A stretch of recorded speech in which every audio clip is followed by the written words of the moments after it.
All right, so by now I believe Nigerians must have seen the news of the Miyetti Allah chairman, Benue State chapter, that was ambushed and killed at Okudu, a village under Otubo local government area. The name of the Miyetti Allah chairman that was killed is Aldo Ruski Muhammad. Now, when this whole thing happened, I was the first person the Fulanis reached out to because I have a relationship with some of them, especially around that area. You know, when some things happen, they reach out to me to say, okay, there will be a problem here, there might be conflict. So very dark man, please do well. And I do my own bidding by contacting security operatives to make sure they calm everything down. On that Friday, as you can see, this is the first message they sent to me.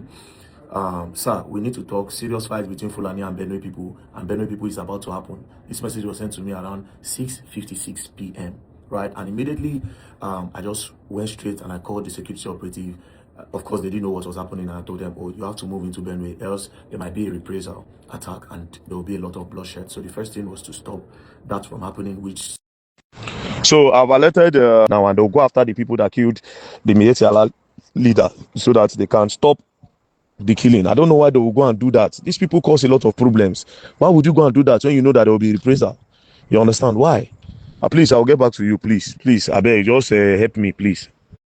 Successfully happened thanks to the security operative that stepped in. Now, why am I coming online with this?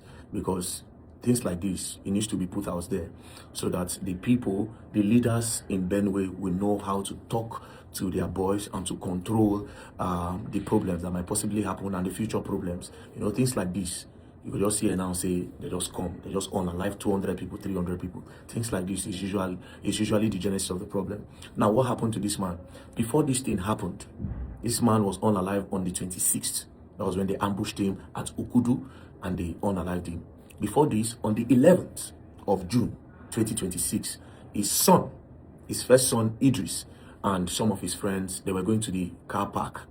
They were traveling to Onisha. They were going to the car park, and then they were like four on the bike. Then some people stopped them, and they stopped them, and they said they were raising hands to stop them. So he told the driver that somebody's stopping you. What if there's danger ahead? Stop the bike. So they stopped the bike, and when they stopped the bike, unfortunately for them, they were ambushed. They were beaten mercilessly, and as a result of that, one of them actually lost his life. Yeah, I think he lost his life as a result of that. So when the whole thing happened, this Miyetti Allah chairman that was unalive, he was not even in the vicinity. He stays inside Makodi town.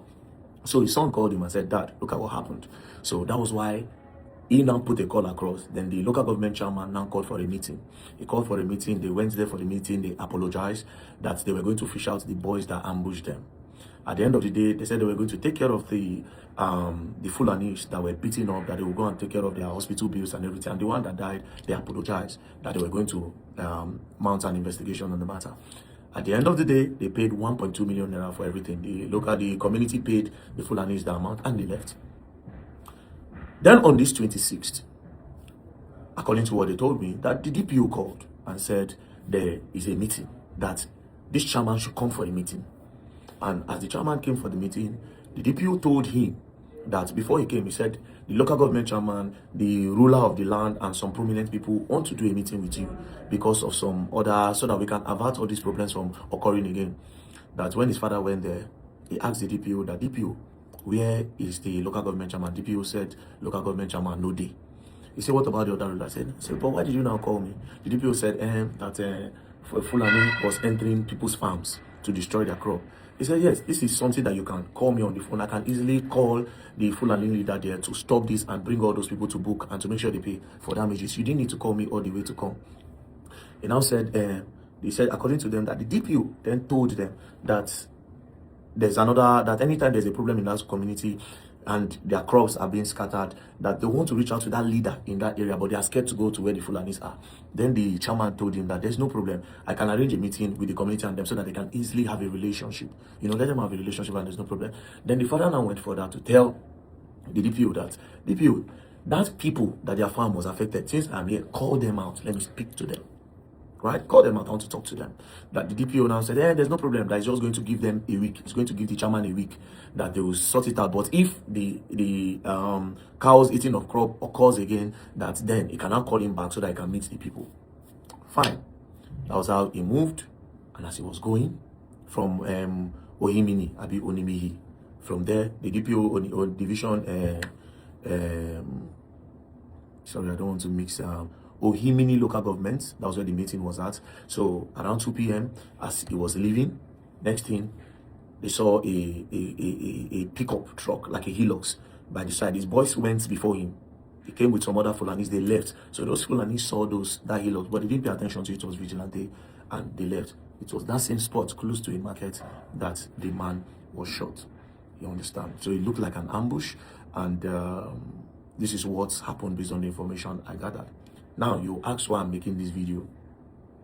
You see, a lot of things happen in Benue State that the bad people in Benue are taking advantage of. Because everywhere you go, they are bad and they are good people. The bad people in Benue, they take advantage of it a lot of times. Now, there's a story that one Fulani was arrested one time at the police station for kidnapping. And his father, the Fulani guy's father, went to the police station when they called him that your son was involved in kidnapping. The father got there and he started speaking language with the boy.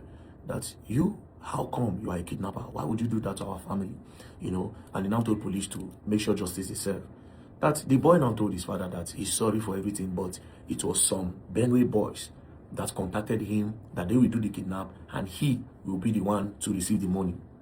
Do you understand? That he did not kidnap. That he was just there to talk on the phone and receive the money to make sure the business goes well. That immediately he made that revelation. The police decided to release the boy to go. Because the police did not want to maybe trace and track the people that were involved in Benue State. You understand? So a lot of these things that are happening, sometimes you hear that some Benue boys, you know, they go and unalive a lot of cows. Some because they start a communal clash. Sometimes the cows need to go and drink water. You see, these whole problems is there. What am I trying to say? It is really important that the leaders, when I talk about the leaders, the community leaders, the monarchy, the kings, the palace people, everybody that have influence over the youth, it is really important that you have a meeting with these people. A lot of them have been compromised by politicians, left, right, and center, and because of, you know, Fulani headsmen is already there. Everything, they put it on them. Even sometimes, even if nobody then get fault. Because there's that stereotype, you still put it on them. I'm not saying the Fulanis are innocent. I'm only saying that these things need to be looked at critically. Do you understand? We need to be looked at critically. And it has been going on for donkey years. Not be every attack for Benue will be Boko Haram and bandits. A lot of them are actually communal clash. A lot of them are farmers and headers clash. Do you understand? A lot of them are farmers and headers clash, which the government are supposed to by now regulated the whole thing.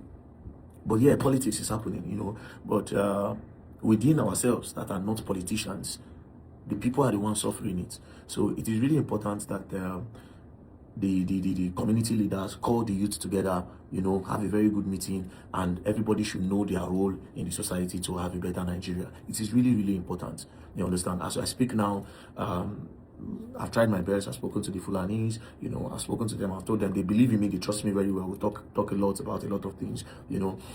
I've spoken to them. They said, yes, police have made some arrests. You know, he even appreciated me. He said, oh, thank you very much that the police have made some arrests. You know, at least that's going to calm the tension down. You know, because at the end of the day, this is a very prominent leader, a Miyetti Allah chairman.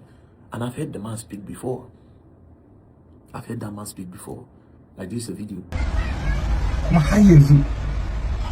Ba wani mataki wanda gwamnati ya dauka kuma a ce mu Fulani in mun tashi zamu yi ma in mun ga abin da yafi kafi mu in mun yi report ba a dauka ba in Fulani kadan sun ce su ba su yadda ba in sun je sun taba wadansu mutane kadan a ce wai dukkan mu Fulani wai ta'addan mutane wanda suke tare mu suna kace musu ba ta'adda ba ne yanzu akwai Fulani wanda zai iya kace ya duki mutum ya dauki mutane ya kai su police station ya je aje su kawai ya tafi ya bi su har ɗaya ran ciyar su har ɗaya don azaba duka da takawa ya kawo mutuwarci kuma a bashi a wajen a gaban ɗan sanda kuma a ce Najeriya ana so mu zauna lafiya kuma a ce Najeriya wai kar wani ya ɗauka doka a hannunci in ba a so wani ya ɗauka doka a hannunci to hukuma su tashi su yi aiki wallahi in ba su yin aiki ba abin da zai hana mu ɗauka doka a hannunmu ba abin da zai hana mu sai dai ai abin da za a yi mamu in za a zo a kace mu ko a zo a kama mu sai dai a kama mu wallahi in hukuma ba sa dauka su kama mutane wanda suka yi mamu mu ba za mu yadda ba rai ne kowani rai kowa yana so dan uwanci kuma kowa yana so yaro shi kuma rai guda ɗaya ne, ran da aka cire maka rai an cire maka rai kenan, sai dai in akwai wani wanda zai gaje ka, in baka da wanda zai gaje ka kuma ka tafi kenan. Saboda haka na yi wannan magana ya shiga kunnen chairman na local government, ya kira DPO, kuma zan ɗauka mataki na hukuma, zan kai ƙara kuma zan yi daidai abin da hukuma yana so a yi. Amma in mutane nan ba su tashi ba, in mutanen nan Allah ya sa su ne ajalinsu kuma ba a kama kowa ba, to mu ba wawaye na bane, mu ma muna son rai. Abin da zan faɗa kenan, magana wanda zan faɗa, Allah ya sa magana na ya shiga kunnen chairman. Salamu alaikum. This video was calling the attention of the government on the insecurity, talking about a lot. You get your house of friends to interpret. You understand? So you can say from this video, you see that the man is a peaceful man. I know there's already a stereotype on the Fulanis, but you cannot say they are all the same, because that will be a very bad judge of character. You understand? So please, we really need to contribute. Everybody needs to contribute together for the security of this country. You understand? And to all those youths where we say, Una, don't they use Fulani name? They do all this kidnapping, banditry, you know, insecurity issues, leveraging on it to make money out of it and all that. Una go learn, and una go learn the hard way with time. You understand? Because they come for a lot of now. And to all the Fulanis as well, where they follow, they do all these things. Time they come. They are coming for everybody. When I mean we, collectively. Nobody say I get one kind of big power. Collectively, Nigerians are coming towards that direction where we'll start looking at the problems for what they are and stop stereotyping and generalizing. Thank you very much. Peace.